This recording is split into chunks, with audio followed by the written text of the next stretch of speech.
আল্লাহ বলেন গাছের জন্য জান্নাত নাই গো, গাছের জন্য জান্নাত নাই, জাহান্নাম নাই। নদীর জন্য জান্নাত জাহান্নাম নাই, সূর্যের জন্য জান্নাত জাহান্নাম নাই।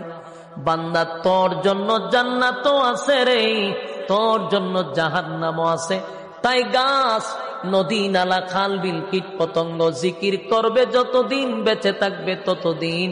তুই বান্দা জিকির না করলেও বেঁচে থাকবি, গজব দিব না, ধ্বংস করব না। কারণ জিকির করলে তুই পাবি জান্নাত, জিকির না করলে পাইবি জাহান্নাম। এই জন্য জিকির বন্ধ করলেও তোরে মারি না। আমার যুবক ভাইরা, এই মালিক স্পষ্ট ঘোষণা দিছে গো, আমি আল্লাহ তোরে বানাইছি গোলামির জন্য, গোলামি করবি না তো বুক ফুলাইয়া চলবি। মনে করছো সাইরা দিব না, ছেড়ে দেই না। আমার যুবক ভাইরা,